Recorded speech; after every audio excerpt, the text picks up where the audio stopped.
Okay.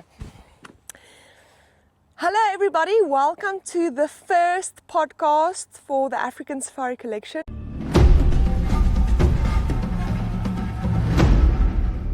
I'm your host, Louita Potgieter, aka Bushveld Barbie, and today we have a special guest with us, Muller Visser, Dangerous Game PH. Welcome, Muller. Thank you very much. It's an honor to be here.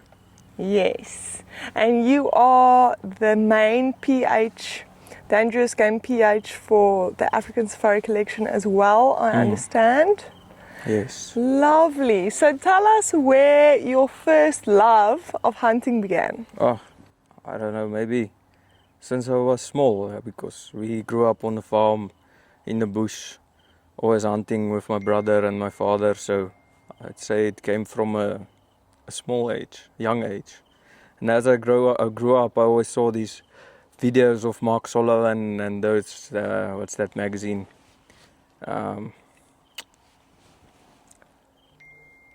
African Outfitter magazine. I always used to buy those magazines and thought, yes, this is cool, I want to do this. And yeah, I think that's how it started. That's amazing. And what made you go do your hunting license, your professional hunter's Well, hunting license? I always wanted to hunt, but we could never really afford to go hunting when I was a kid. Just like to go on those big hunts, they were expensive. So I just decided, you know what, I'm going to become a PH, then I can always hunt and get paid. And have fun every day. Yeah, and as I understand, you went to go do your professional hunting license in the Northern Cape. Yes. With your Maynard. Okay, Yes. you did the With long one. Yeah, the 7-month course with Okay. Northern Cape Professional Hunting School. Okay, lovely. In 2021. Okay, perfect. And then after that, you went straight to Tanzania. Yes. Tanzania. Tanzania. The proper pronunciation. Yeah, I'm not sure. Everyone says it differently. Yes. But that friend of mine here in Hoedspruit, he's from Kenya. He says Tanzania as well. So I don't know. But yeah, right after the course, I was 6 months into the course and I got this opportunity to go to Tanzania to go do my hunting license there and do apprenticeship there, and I went there. I went and lived there for 4 years. 4 years? Yeah. That's a long time. Yeah. How was it? How was it when you got there? Like, was it a shock? Like, or did you feel comfortable to immediately start taking up clients and go hunting? Yeah, well, they wouldn't have let me take out clients if I didn't have my license yet. So I started at the bottom of the totem pole like any apprentice do. And I'd say those types of apprenticeships are still like the old school apprenticeships. You know, you work yourself up. Okay. So I started building roads, staying out in the bush, doing anti-poaching, building the camps. It wasn't until year 3 that I took out clients for hunting. Okay, yeah, so you really started from the bottom. How was Tanzania? You grew up in South Africa. Now you went to Tanzania. How was the difference between the bushveld and the hunting? Well, they have also different areas. Their bushveld is more like bigger trees and they have those miombo forests. So the trees are way bigger than the bushveld type trees we have in our bushveld areas. Then you get to some places in the same concession where the miombo trees are different and it's, you know, just like here. The only difference is there's no fences. Everything is free roaming and open wild country. Okay. So you travel a long distance each day to get game. It's not like here where, you know, you have maybe a smaller area where you see more game. But the game's just more spread out, you can say that. Okay, so you really need to know what you're doing when you're hunting there. Because it's not like the animals maybe have a specific spot. The animals, what I understand is there's no fences. So game can move between concessions. Yes, they can. Okay. Yeah, and so like animals are all territorial, so buffaloes, if they like a certain area, they'll stay there for a while. But you know, if they get pressure from lions or whatever, they'll move on, or hunting pressure, they'll move on to the next valley or to the next concession, and then you know you're not guaranteed that you can find them at the same place all of the time. Yeah. So I'd say you have to know the area well to find the animals. So if I was a client and I would say, okay, Muller, tomorrow I want to go hunt zebra, like what would your plan of action be? What would you do? Where would you go first and think, okay, I know zebras. Like what? Like what would you do? Well, what would go through your mind? Well, that concession I was in, the zebras usually were at the same place all of the time. So you could take, say, a 4,000 hectare piece, and that was the area where the zebras was in. They usually like there's a place where there's all open flats, big open flats, like in the Serengeti. Yes. So if you have areas like that, you're almost guaranteed to find the zebras there. Okay. So different animals also like different types of areas. So you have to know your area. Okay. So if you stay in your concession long enough, I mean, you go out every day to see where the animals are, and it's more a gamble, you can say, because one day they're there and the next day they're not there. Yeah, so that's hunting. Yeah. That's hunting.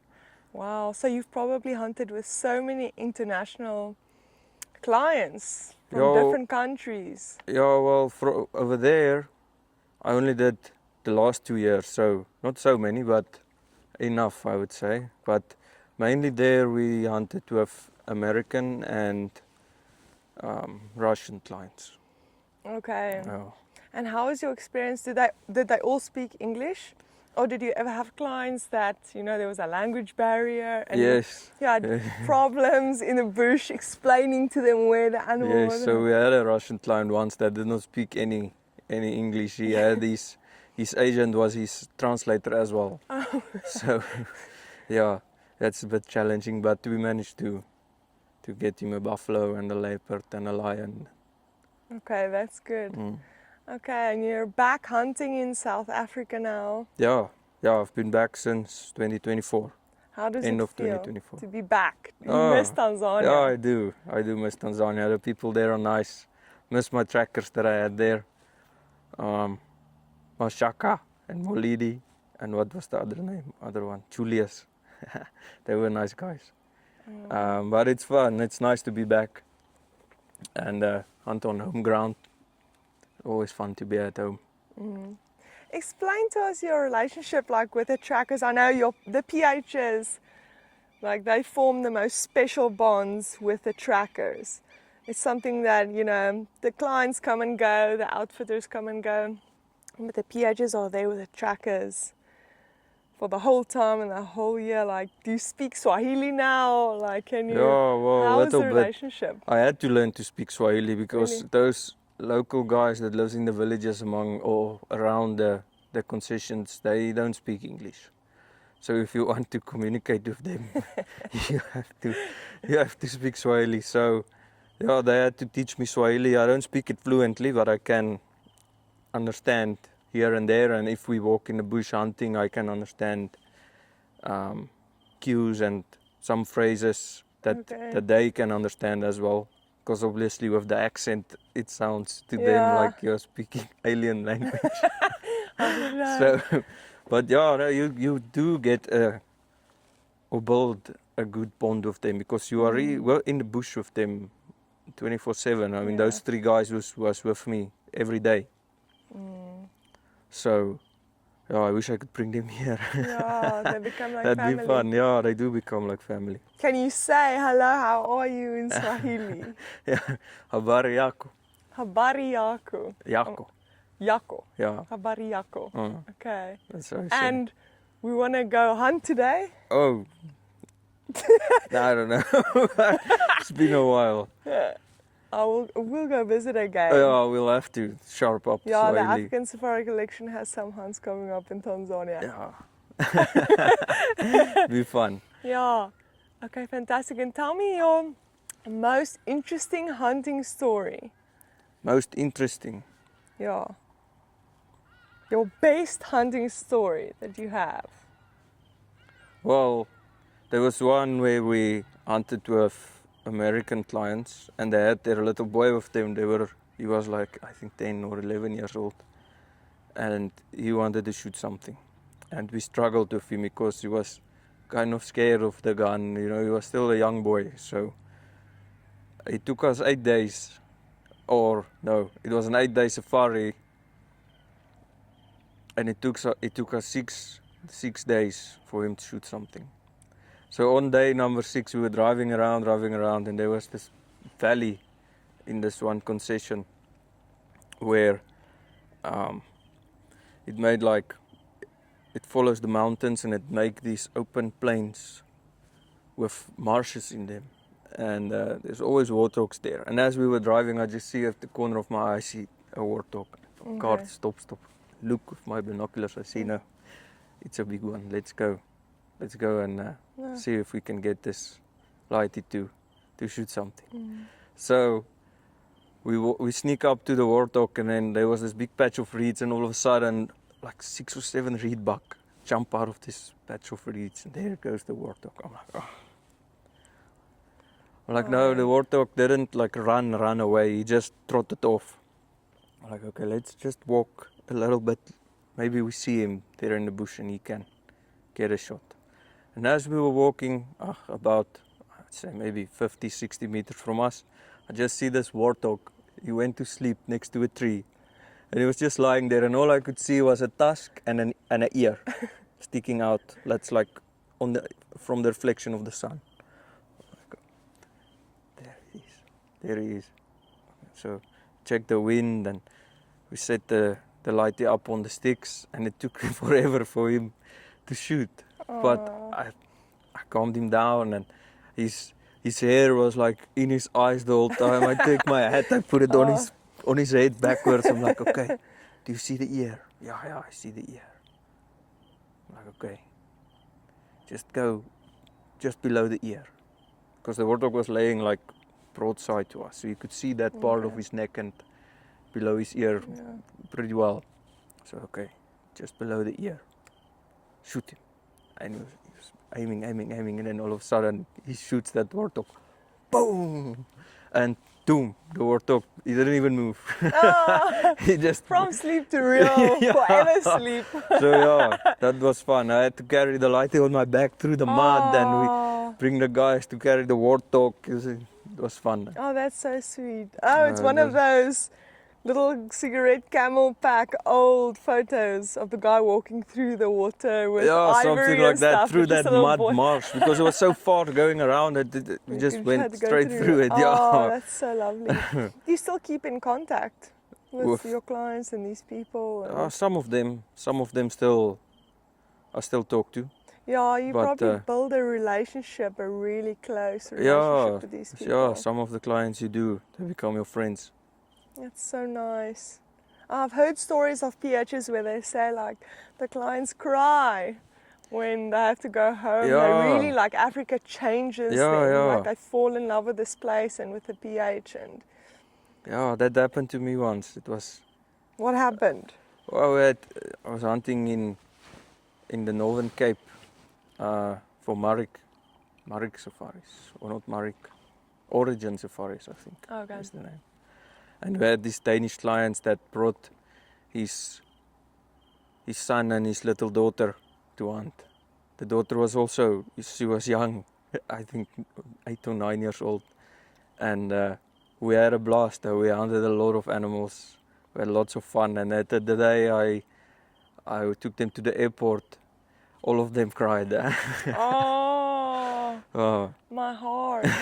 That's so sweet. Hopefully you're still in contact with them. Yeah, I've not spoken to them in a while, so I don't know. That's so sweet.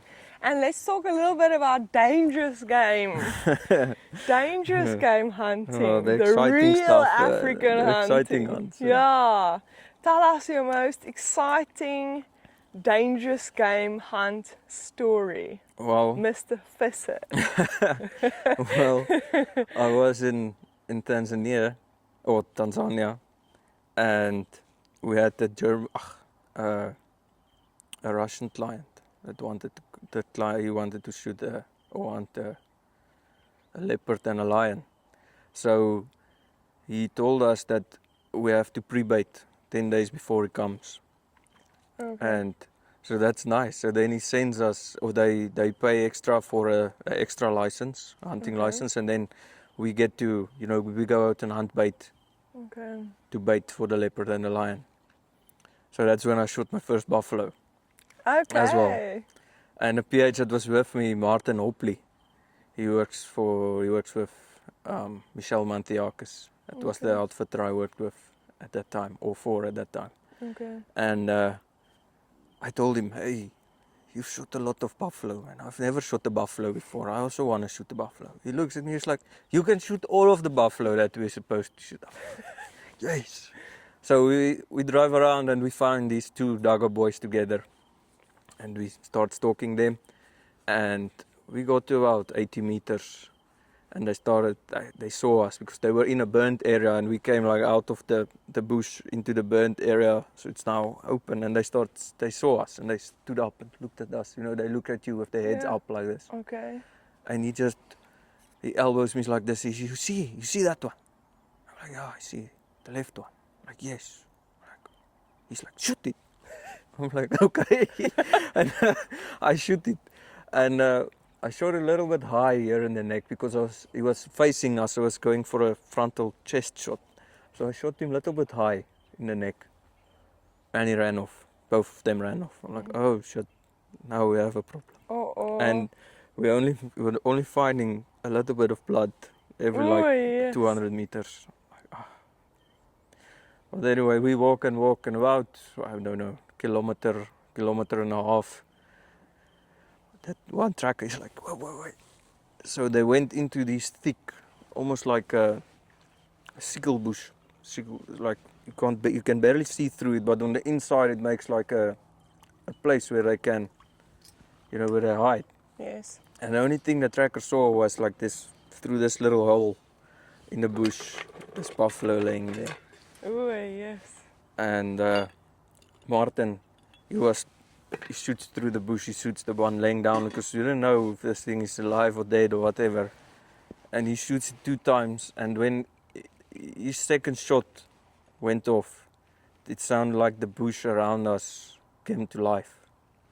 So his friend was still there with him, and we didn't see the second one. Oh yes. So you can imagine how all of a sudden there's an angry buffalo like 10 meters from us, and he wants to bite us. Yeah. You just see trackers running and dust, and this buffalo coming through when he breaks the bushes. I shot him once, and my 375, I don't know, he didn't go down.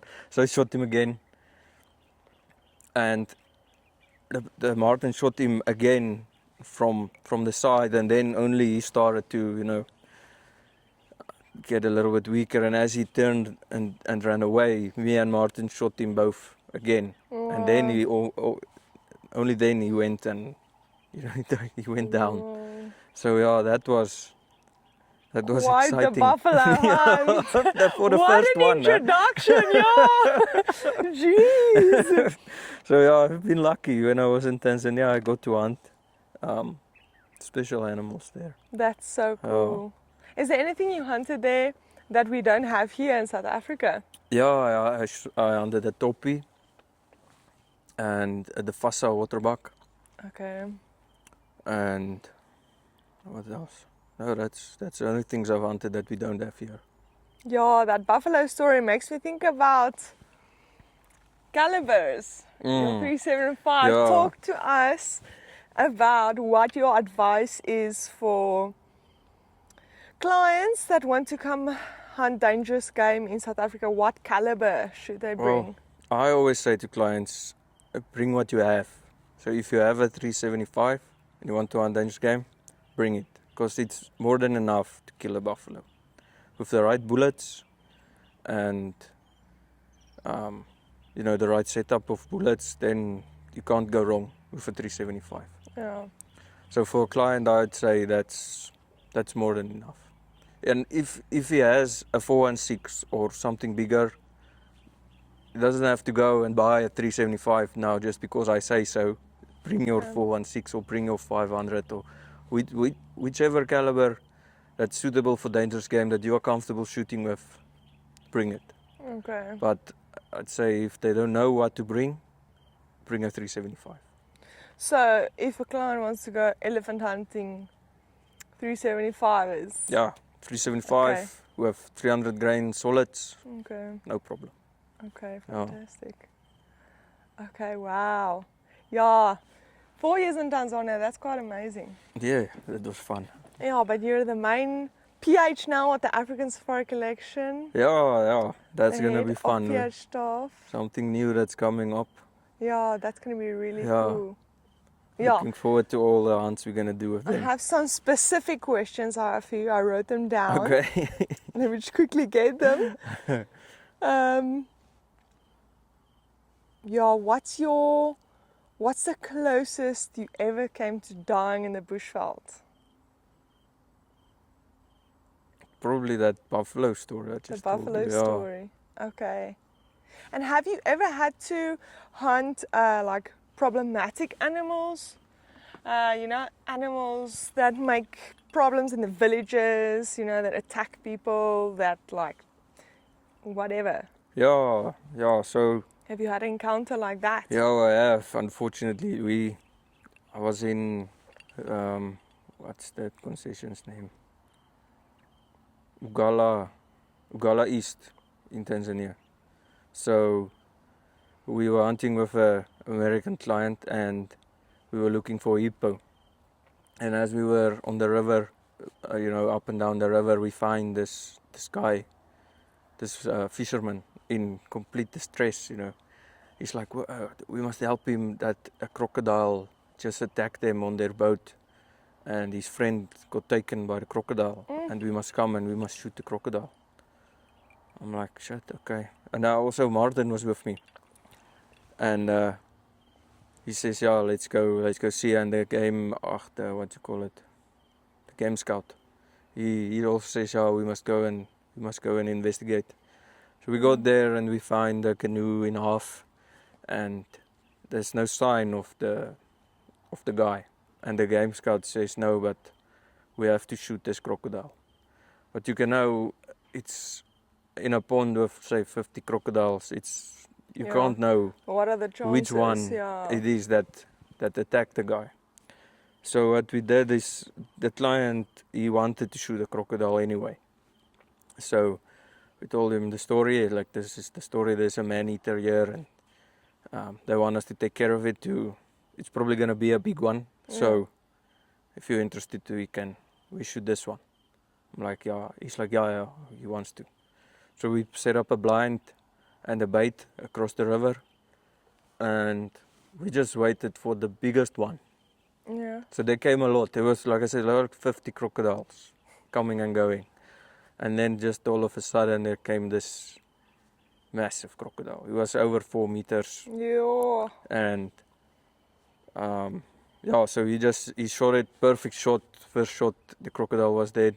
And sure enough, when we opened these insides, we found the remains of the guy inside the stomach. Yeah.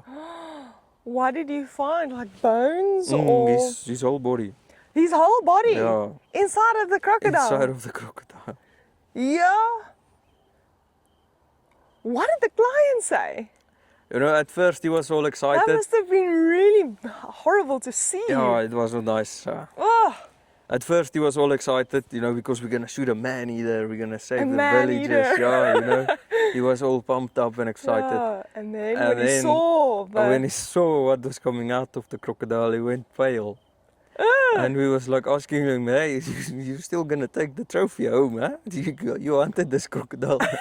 We thought he's not going to want to take the trophy home. What a story. I can just imagine. So, yeah. He probably told, it was an American client. Yeah. He probably told everyone at home. Yeah, he's kind of... I hunted a man-eater crocodile. I'm still in contact with him. He's very proud of his man-eater crocodile. I can imagine. That only happens in the movies. Yeah. It's like lions. What lion-eaters of Ghost in the Darkness. Yeah, Ghost in the Darkness. What a great movie. Yeah, yeah, that is a good movie. Yes. And yeah, I mean that touches on the subject for hunting as like a conservation tool as well. You know, uh, what is your opinion on that? What's your viewpoint on hunting and how we can use it as conservation? Yeah, well, Because we have like all these people, you know, everyone that's a hunter knows. yeah, Oh, you're a hunter, you're such a bad person. The animals should be alive. Like, you're Yeah. so bad. But I just don't think they understand. Like, nobody has explained to them, listen, the government doesn't pay for anti-poaching where animals die in the most cruel way. In South Africa, like the strikke snares. What did they use in Tanzania? The same. Yeah, they'll not really snares. They hunt them with Really? homemade With- rifles. Yeah, Okay. they make the rifles themselves, make gunpowder themselves. Did you ever come in contact with? Yeah, a Tell lot us, of times. Yeah. please. No, when we caught them, they have these rifles. They call them kobore. Gobore. Yeah, that's what they Okay. call those rifles. They look like those old-time front muzzle-loader rifles. Okay. They work like that, but they make them themselves Really? from steel pipe, and they make the Whoa. stock and everything, and the trigger mechanism and everything. They make it themselves, even the gunpowder.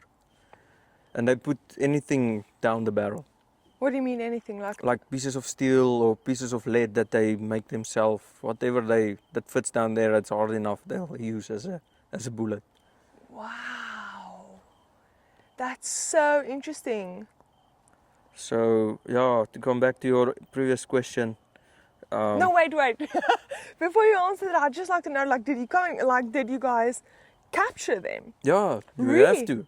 But how did that happen? Like, how did you know there was poachers? We'll get back to that question, but how did you catch them? What happened? Did you catch them with your trackers? Oh, Did you use wow. dogs? Like, Yeah, in Tanzania you can't use dogs. But even for they- anti-poaching? Oh yeah, they don't use dogs. It's not Really? allowed in the reserves. So how did they make like a little camp in the bush? Yeah, they do. But how we caught those ones, usually you see them when you drive around, you come across them, and then you have to catch them. Like But you that day- drive and you just drive past Yeah, one? so the one day Okay. we saw a giraffe just running For no reason? for no reason. And then all of a sudden we saw two guys on a motorbike, those 125cc Chinese motorbikes. Yeah. One driving and one with the gun chasing the giraffe. And Both on the bike. Yeah, both of the motorbike. And we chased them and we caught them. And another time we were cutting trees out of the roads. Yeah. And we heard a gunshot. And there's no one else in a concession that's supposed to be hunting there, especially you with your clients. So Yeah. if you hear gunshots, there's people poaching. Yeah. So yeah, we followed the gunshot and eventually we found them and caught them. Yo. Bad boys. What you gonna do? Bad boys, what you gonna do? What you gonna do when they come for you? And then you catch them and you like bind them. Do you like put them on their backs and like Yeah, tie them and so everything? you always have to have a game scout with you when you're in your concession. So Okay. the game scouts then call their headquarters and then they send people to come and get them. Like the police or what? Yeah, then the Okay. game scout sends officers from the nature conservation it's called TAWA Okay. in Tanzania. So they come and they take the guys and then from there they go to the police. Okay. Yeah, you mentioned something that you're not allowed to tie them up or something like that. Yeah, if you transport them, Yes, if you put them at the back. if you put them on your vehicle, Yeah. you can't Tie them to the tie vehicle. them up. Yeah. Have you ever had a situation where you put them at the back, you wanted to drive them somewhere and they like, because I would just jump off. Yeah, well, it didn't happen to me, but with one of the other guys of the concession, I wasn't there at that time. He told me that they caught some poachers. Put them on the back. And Tawa let them know that they can't send someone now, and he told him, but I'll bring them with the game scout that I have with me. And while they were driving on the tarmac road into the nearest town where their offices is, one of them jumped off the jumped off the car. Oh no. Yeah, I don't know, it's crazy. Yeah, I can imagine you do crazy things when you know you're going to jail. Oh no. Okay, yeah, back to conservation. We were talking about. Yeah, so like, Yeah, In- they don't know. People don't know that the government doesn't pay for this anti-poaching. We need anti-poaching units. We need, veterinary bills when there's animals that are sick. We need, fences. food and stuff that when there's droughts and You have to and pay salaries to your staff. salaries, In areas like in Tanzania, the hunting areas are quite rugged. There's no, Yeah. it's open country. It's not like in the national parks, Serengeti and those places. There's tsetse flies. Yeah, those ones that bite. Yeah, there's, you are far away from any hospital. Yeah. You are truly in a remote area. So a normal photographic safari client, you can say, will not go to those areas because it's too rough for them. Yeah. So the only people you're going to get to those areas are hunters. Okay. Hunters that's going to stick out the tough tsetse terrain, flies, and the hot sun, and yeah. it's not for the faint-hearted. Yeah. So that's you can say the only way for those areas to generate income, Yeah. to pay for anti-poaching and to pay for someone to be there and to game management and area management, and otherwise those areas will just, They'll be full of poachers and nobody will look after the wildlife and the game. Yeah, so the actual people that love nature, because we have these Facebook warriors that tell us how bad we are, but we're like, the hunters are the only people on ground looking after these animals and the nature, like actually in the field every day. Yeah. Especially in the remote areas and areas in South Africa where, private owners have to pay for everything to make income, to can afford to pay look for after. Yeah. So I think both has its place, and we should come up with some way to just get along. I know that's not gonna happen probably, but yeah. Yeah, I know, and most hunting outfitters and businesses give back to communities. I mean, They do. to the schools, to the butcheries, to the people that live there. I mean, this is Africa. People don't understand that this is not Europe or America, where a job just comes, like, it's difficult here. Yes. You really have to think and be smart to earn a whole dollar. Here it's different. Yeah. It's quite It is different. different. I think sometimes I think people really appreciate their jobs at McDonald's and at the grocery stores packing, because most of their friends don't have those jobs. Yeah. Yes. And that's probably why the hunting is so expensive. Yeah, well, especially in Tanzania. Yeah. Because, to get everything into those remote areas, you can think the logistics, to build a camp, Yeah. to have fridges there, to have solar power there, to have running water there, and It's different. it's difficult to get everything there. You can't quickly, and you have to have enough stuff to last throughout, say, a 21-day safari. You can't quickly go somewhere to buy fresh produce, so you have to plan. You have to plan well. How long was the drive to your nearest food where you could buy Well, food? the nearest village was about 2 hours, and the closest big town was Tabora. That was 3 hours away. Okay. Yeah, Okay. that's And the closest place where there was a supermarket, and it was a small Yes. supermarket. Really? Wow, that must have felt like such an experience. Yeah, it's nice. Yeah, you told me that story about the hippopotamus that one night. Please share that story again. It was so interesting. Shit.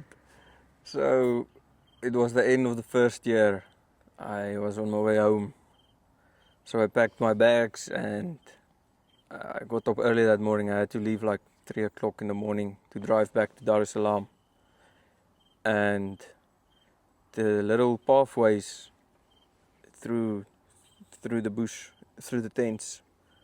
So the camp was on the river, and there's always a pot of hippos in that section. And then, at night the hippos come out. So 3 o'clock in the morning was when I was walking to the Land Cruiser. It was like, I don't know, maybe 50, 60 meters that I had to walk. And then I didn't take a flashlight or anything with me because it was kind of full moon, not completely, so you can see where you walk, but not, quite. It wasn't full moon, so I'm just gonna walk to the Land Cruiser and go. Yeah. And as I was walking, I hear this noise, and I was thinking, what the hell? I'm like, I just I carry on, and then it makes like a sharp corner, and in a place where the trees are quite big, so the light's not coming through. It's quite dark there. And then all of a sudden, when I came around the corner, there was a hippo around the corner. Luckily, he was facing with his backside to me. Yeah. So when I came around the corner, I kind of bumped him.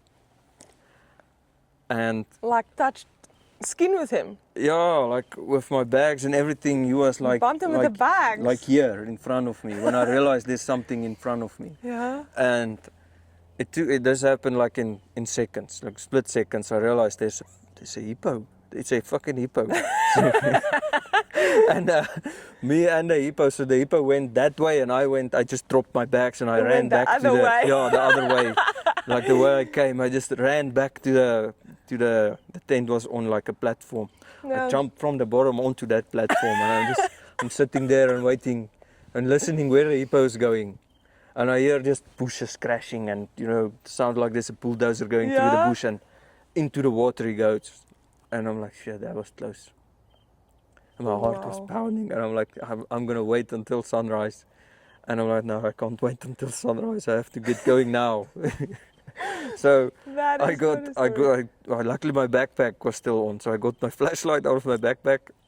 And I said, I'm going to run to the Land Cruiser and drive with the Land Cruiser to where my bags is and get my bags and go. That's so cool. Yeah, just for the viewers, hippos don't have the best social name in South Africa. In Africa, the number one animal killer in Africa is the mosquito for malaria, and the second is a hippo. They really aren't friendly, and they're not friendly. Yeah, they really, really are not friendly and cause a lot of deaths in Africa. So I can imagine how you felt bumping into that hippo. Oh, it was scary. But I can imagine you loved it. Like you loved Tanzania. Yeah, it was fun. We'll get back there one day again. Yeah, I mean that's some people could only dream of living that kind of life and experiencing it. It's one thing to visit, but to live there and to work there and to be out with thousands and thousands and thousands of, probably tens of thousands, maybe hundreds of thousands, hectares, acres open around concession that we had the last 2 years I was at, it was 400,000 hectares. So there's two concessions that we had, or the outfitters had, that was next to each other. So it acted like one big concession. Nice. That's amazing. And are you looking forward to hunting for the African Safari Collection? Yeah, a lot. How do you feel about the land there? It's 30,000 acres.